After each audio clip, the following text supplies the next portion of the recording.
നിനക്ക് സുഖമാണോ? നിന്റെ കുടുംബം എങ്ങനെയുണ്ട്? നീ എവിടെയാണ് താമസിക്കുന്നത്? നിന്റെ ജോലി എങ്ങനെയുണ്ട്? നമ്മൾ ഡെയിലി ലൈഫിൽ യൂസ് ചെയ്യാൻ പറ്റുന്ന യൂസ്ഫുൾ ആയിട്ടുള്ള കുറച്ച് സെന്റൻസസ് അല്ലേ?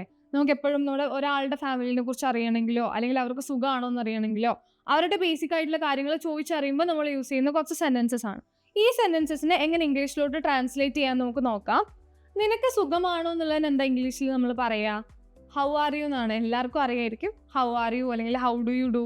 നമുക്ക് ഇഷ്ടമുള്ള രീതിയിൽ ചോദിക്കാം. ഹൗ ആർ യു ആണ് നമ്മൾ മോസ്റ്റ്ലി ചോദിക്കാറ്. സോ നിനക്ക് സുഖമാണോ? How are you? How are you അല്ലെങ്കിൽ how are you doing, how do you do എന്നൊക്കെ നമുക്ക് ചോദിക്കാം.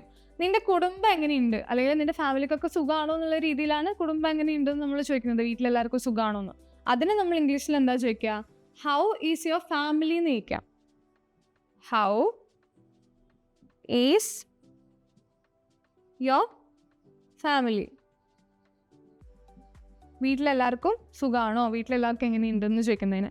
നീ എവിടെയാണ് താമസിക്കുന്നത് എന്നുള്ളതിന് നമ്മൾ എന്താ ഇംഗ്ലീഷിൽ പറയാ? വേർ ഡു യു ലിവ് എന്ന് ചോദിക്കാം. വേർ ഡു യു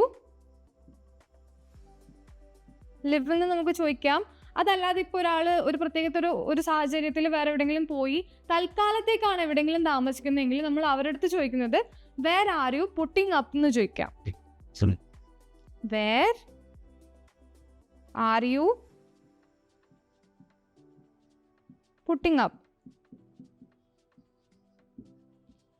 ടെമ്പററി ആയിട്ടൊരു സ്ഥലത്ത് താമസിക്കുന്നതിനെയാണ് പുട്ടിങ് അപ്പ് എന്ന് നമ്മൾ വേറെ ആരെയും പുട്ടിങ് അപ്പ്. നീ എവിടെയാണ് താമസിക്കുന്നത്? ഒരു ടെമ്പററി സ്റ്റേ ആണെന്ന് കാണിക്കാനാണ്. അല്ലാതെ താമസിക്കുന്നത് നിന്റെ, അതായത് എപ്പോഴും താമസിക്കുന്നത് എവിടെയാണ്, വീട് എവിടെയാണെന്നൊക്കെ ചോദിക്കുന്നതിന് വേർ ഡു യു ലിവ് എന്ന് നമുക്ക് ചോദിക്കാം. നിന്റെ ജോലി എങ്ങനെയുണ്ട്? നമ്മൾ നേരെ നിന്റെ കുടുംബം എങ്ങനെയുണ്ടെന്ന് ചോദിച്ച പോലെ തന്നെയാണ് ഹൗ ഈസ് യുവർ ജോബ് അല്ലെങ്കിൽ ഹൗ ഈസ് യുവർ വർക്ക് നമുക്ക് ചോദിക്കാം. How is your job?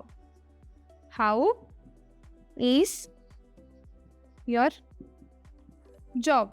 നിന്റെ ജോലി എങ്ങനെയുണ്ട്? ആരാണ് പറഞ്ഞത് എന്നുള്ളതിന് എങ്ങനെയാണ് ഇംഗ്ലീഷിലോട്ട് ട്രാൻസ്ലേറ്റ് ചെയ്യുക എന്നുള്ള കാര്യം നിങ്ങൾ കമൻറ്റ് ഡൗൺ ചെയ്യുക. സോ ഇതുപോലെ ഈസി ആയിട്ട് നിങ്ങൾക്കും ഇംഗ്ലീഷ് പഠിച്ചെടുക്കാൻ പറ്റും. സെൻറ്റൻസസ് ട്രാൻസ്ലേറ്റ് ചെയ്തിട്ടാണെങ്കിലും കോൺവെർസേഷൻ്റെ ഇടയിൽ ഇംഗ്ലീഷ് ആഡ് ചെയ്തിട്ടൊക്കെ നിങ്ങൾക്ക് പ്രാക്ടീസ് ചെയ്യാൻ പറ്റും.